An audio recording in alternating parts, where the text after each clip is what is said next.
This is the new Venom that everybody's talking about. Is it really as good as what people say? Well, let's check it out. If you're not familiar with mess toys, this is actually my very first one to have in hands to mess with, but this brand is basically taking officially licensed items, copying them most of the time, upgrading them, making things that we haven't had before, like this Venom. Now there's something really interesting about the color choice of this Venom, which we'll talk about, but I think there's opportunities for this company to make two other color variants. Like, why not? And as successful as this one seems to be already, I think we might even get, hopefully, things like a great Carnage option, because they also have made Spider-Man.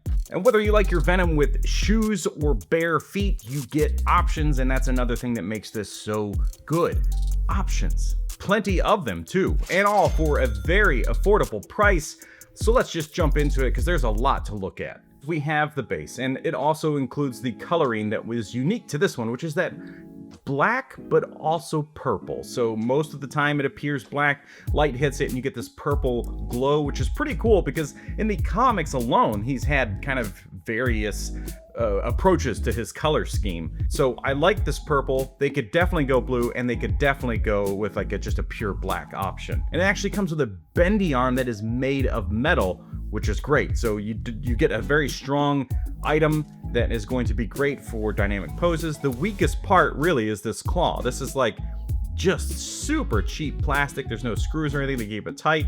This, I imagine, is just going to become a loose piece of crap really quick. But overall, this is a nice piece and rare to get a stand at all. This is really nice. This is going to be something that you can like definitely wrap up another character in and have him holding him up. I think they even promoted him holding up their version of Spider-Man. So obviously you can go that route or just mix and match it with whatever characters you already have. And then it should just peg into the hand peg.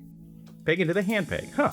Then we get this, which is just kind of like an attack claw. It's really cool. The paint, again, is great, but the sculpt is awesome. And then we get this spike piece, this like single one, because this Venom has these two arm pieces that are going to attach to him somewhere, I assume on his back, and kind of give him those lashing out attacks that you see a lot more often with Venom, especially in the movie and the Marvel Rivals. Those are going to be the spots. A little unfortunate that he doesn't have like caps to cover that, but whatever. The alternate heads are fantastic. Look at this one. This is so well done, at least with the sculpt. I mean, you could say what you will about like some of the paint, but that's also like putting it in the camera. Like you really don't see any slop at all with the teeth and stuff with your human eyes. This is really nice. I love having this kind of look for a Venom.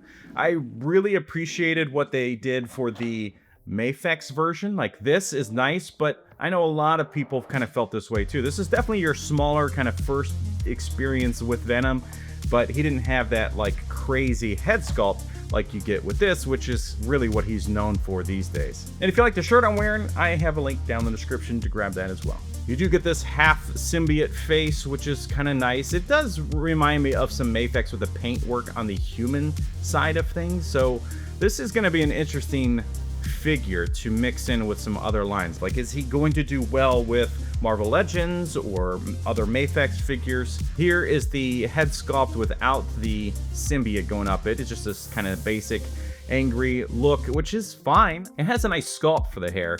It just seems to be a bit lacking as far as paint goes. There's a little more going on in the skin than when it appears, especially with a lot of the photos I've seen online where it just looks like a very flat Mafex kind of lifeless face. This one does have more color going in there than what you can see, and I'm sure even more than what we're seeing on this camera.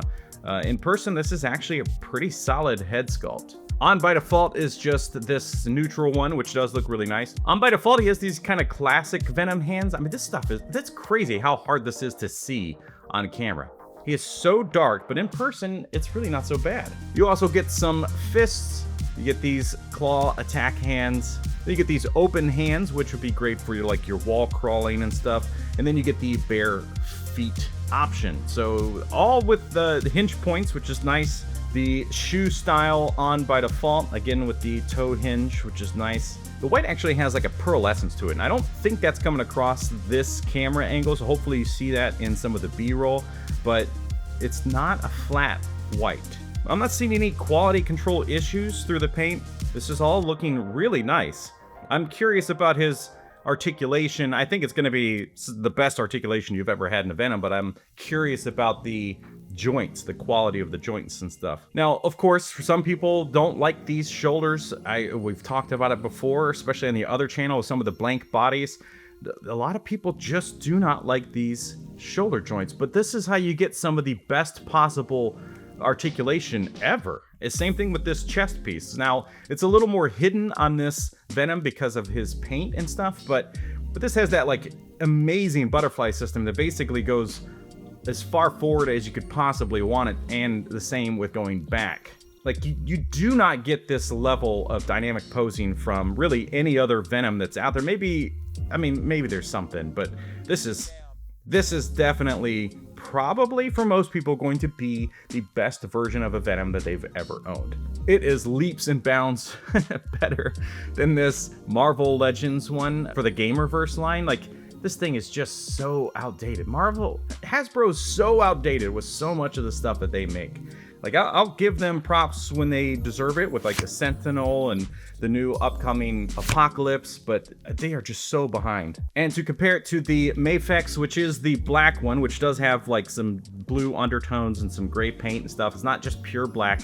They do have the most recent version of this, which is the brighter blue with a lot of dark shadows in it, so a little more akin to the game version of that bright blue. But look at how massively different these are, not only in the looks, but in the size. It's crazy. Now, something missing big time, I think, for a lot of people are web effects. So this is what came with the Mafex version. You don't get any of that stuff with this. So I know there are tricks and things to make your own webs out there pretty easily. You can buy a lot of stuff from people that are making them themselves. So let's talk about the articulation, because I am very excited about this. Let's see. Looks down, chin to chest, looks back, so he's going to be able to kind of crouch and give that menacing look. Great for web swinging as well. There's a bit of a gap in the chest there. I don't know if you can see that because it's so dark, but that neck to chest articulation can get a little gappy, but again, it's all about the angles, right? Side to side is all doing well. We kind of talked about this like chest system, which goes back really well, goes forward really well. While it's not perfect with the alignment, it's a hard thing to do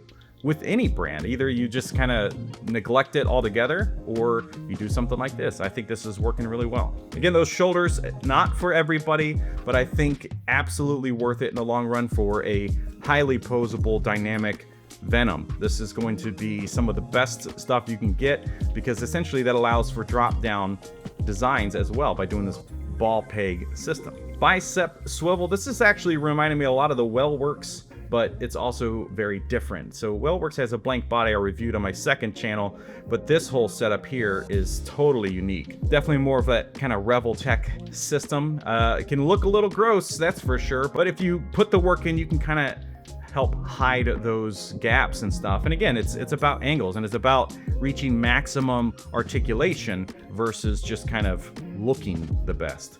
Then you have the ball pegs for the wrists, which is great. Upper body has great crunch. It could go a little bit more compared to some of the other stuff we've seen out there, but really nice. And I'm sure once we work it with the lower waist, you're gonna have some pretty solid crunch. I think you could crunch this guy pretty good if you take advantage of all of the joints there. That's not bad. I think, with some of the blanks we've seen recently, he could definitely do better in that section. Legs go up okay, and that's not really a perfect split, which is a little surprising considering the design of the body. Ball pegs for the hips. We have some thigh swivel. The knees are very Revoltech as well, with the way they cut this just kind of like in half, but it does allow for like perfect range without having a separate joint system. It's really interesting. The boot cut, which is interesting, this is kind of like the ugliest part because it does look like he has boots on, but they are on that kind of Revoltech style of ball peg, so you get like a lot of range out of this part just alone. Standard ankles, and then like we said, toe articulation. So I think overall this is super dynamic for a Venom figure. It does have some limitations with things like in the body and the splits, but overall, I mean, good lord, he's still very Venom and Spider-Man like with the range of motion, especially compared to the alternatives out there. Like, this is super dynamic. It's crazy. I'm curious now about the Spider-Man. Like, considering how good this Venom is, one, I'd be surprised if they don't release this in an all black and then a blue option. Be crazy. That's just like easy money for them. And then two, I'd be shocked if that Spider-Man isn't as incredible as this is. The proportions, the design overall is really, really spectacular. Changing the feet, that's actually pretty easy. It's just on a straight peg system, so kind of, again, like Revoltech. I don't know how much they're taking or stealing from Revoltech here. Same thing with the wrists. That is beautiful. These should pop on pretty easy. Yes, that is a pretty seamless look, too. The way it's all cut and it has that, like, fluid look, you know, it definitely blends nicely. It doesn't feel like a harsh switch between the arm and this kind of tendril style thing. This is really cool. I think one of the biggest challenges might be how strong are these joints to hold a figure. I'm gonna say that these shoulders probably aren't strong enough to hold up a figure in this arm without like flopping down, which is fair. I mean, not a lot of figures can hold another character up like that. You're definitely gonna need flight stands to hold up the other character as well. That one's a little tight. I don't know if it's technically supposed to go on here or if it's really just meant for these things, but I feel like they're the same type of peg, but it is definitely connecting easier. But that is that is definitely a menace. Good lord, it's gorgeous. I can't recommend this thing enough, especially for the price. Like, you will not be disappointed. Sure, the shoulders are a little loose when you're trying to put some heavy stuff on there, but overall, this is high quality stuff. This is exactly what people will want from this kind of Venom. As far as scale, I think this is going to blend in really well with a lot of things. This is definitely going to work with your Marvel Legends stuff. It's going to work with Mafex for sure, and a great mix-in if you want to with your Gamerverse stuff from SHFiguarts. So of course, I will have links down in the description. This thing was like 50 bucks or something. It's really affordable at the end of the day in comparison to some of the other stuff that you can get out there with the amount of accessories you get and the quality and everything. So if this is something you're interested in, yeah, I do recommend it. Again, use the links down in the description and grab yours while you can. Obviously, if this thing starts to get into like the $100 price range, you got to really question whether it's worth it. It's great, but I mean, $100 would be crazy. If you enjoyed this and you want to see some more Marvel characters get reviewed, then be sure to click that video right there. Thank you so much for watching. We'll see you next time.